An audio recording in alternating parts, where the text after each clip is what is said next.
ক্ষোভ অত্যন্ত স্পষ্টভাবে ফুটে উঠেছে। রক্তে লেখা ইতিহাস একটি ঘৃণা ও শ্রদ্ধার দলিল। পুরো পৃথিবীর ইতিহাসে এমন জঘন্য নারকীয় ইতিহাস আর নাই। ৩২ ঘন্টা জীবনের ঝুঁকি নিয়ে লুকিয়ে লুকিয়ে যে ভয়াবহ দৃশ্য সাইমন ড্রিং দেখেছেন তা কোনোদিন ভোলার নয়।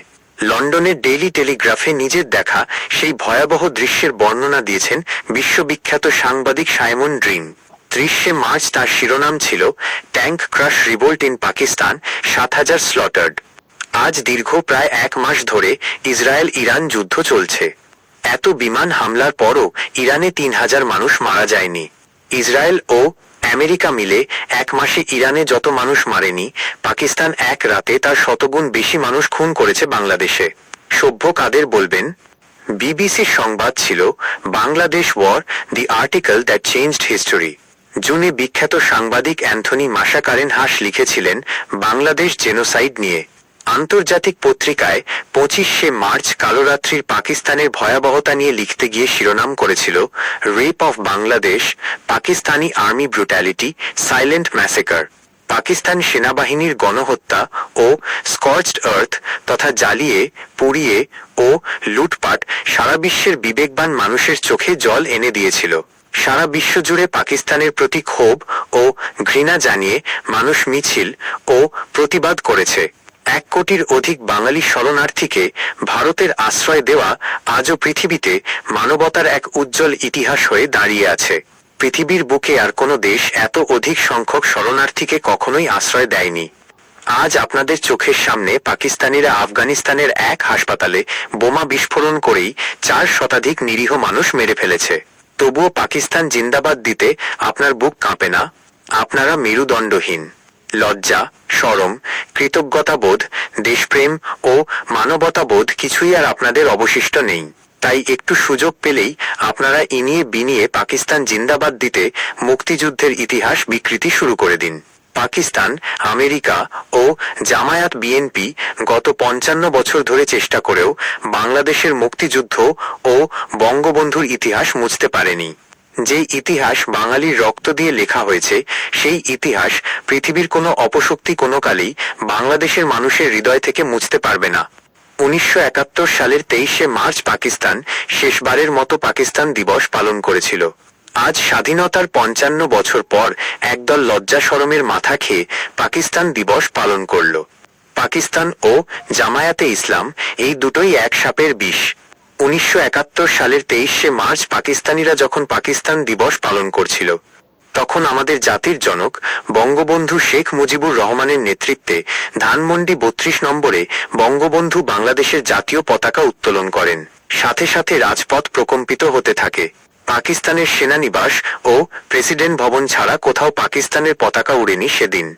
বঙ্গবন্ধুর নির্দেশে সচিবালয়, বিচারালয় থেকে শিক্ষা প্রতিষ্ঠান সহ মানুষের বাসাবাড়িতে এক এক করে উঠতে থাকে আমাদের প্রাণের লাল সবুজের জাতীয় পতাকা।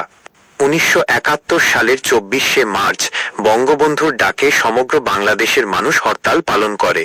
চট্টগ্রাম বন্দরের ১৭ নম্বর জেটির সোয়াত জাহাজ থেকে বাংলাদেশের মানুষকে হত্যার জন্য অস্ত্র খালাস করতে যায় পাকিস্তান সেনাবাহিনী।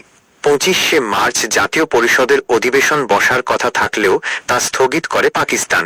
কারণ বাংলাদেশের মধ্যে সিলেক্টিভ জেনোসাইড চালানোর পরিকল্পনা পাকিস্তান আগেই নিয়েছিল। শুরু হলো ঢাকা, চট্টগ্রাম, রাজশাহী, খুলনায় ট্যাঙ্কের বহর নামিয়ে নির্বিচারে গণহত্যার অপারেশন সার্চলাইট। ১৯৭১ সালের ২৫শে মার্চ রাত ১০টা থেকে বঙ্গবন্ধু ৭.৫ কোটি মানুষকে স্বাধীনতার সংগ্রাম জারি রাখার নির্দেশ প্রদান করেন।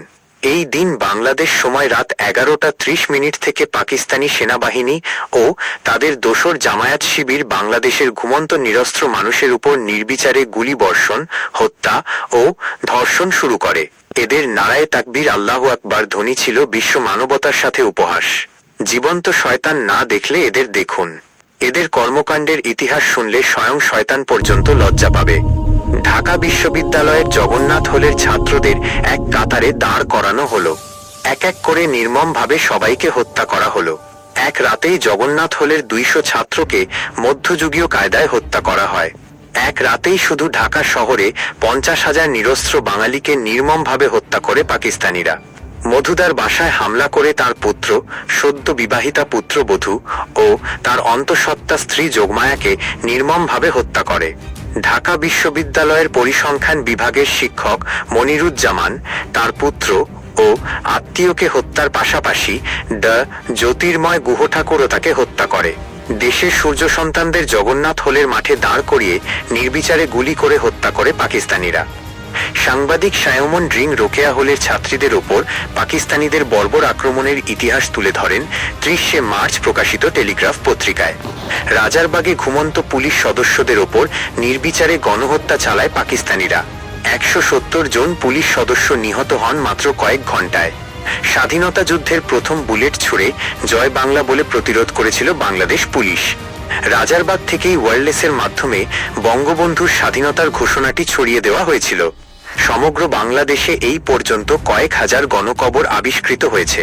শুধুমাত্র চট্টগ্রামে 166টি গণকবর চিহ্নিত হয়েছে।